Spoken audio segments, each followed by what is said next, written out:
So another topic which is massive in the media and on people's minds is Europe and the EU. So tell me about the Greens' policies on that.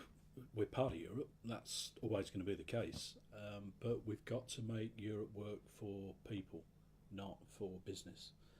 And that means that, the Green Party, we take this three yeses approach because we do think the EU is in desperate need of reform.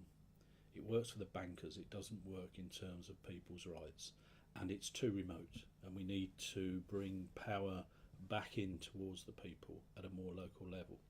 So, we're saying absolutely yes to EU reform. We then, of course, would have to say yes to a referendum, because if you're going to change the relationship and change the rules, you've got to give people the right to say, yes, I support this. So we would say yes to a referendum. But ultimately, we would say yes to Europe, because we want a positive relationship with our European partners, and we also want to acknowledge that there are some things, such as protecting the planet, such as human rights, such as cooperation on security and protection of peoples, that can only be achieved in cooperation with our European partners. So it's a triple yes. Yes to EU reform, yes to a referendum, but certainly yes to Europe. If we had a referendum and the British people voted no, how would you see Britain becoming then? I think if that happened, then government would have failed. I think if you've got to the stage where you've put to the people an opportunity or an option that was not attractive, that they couldn't support, then the government themselves would have failed.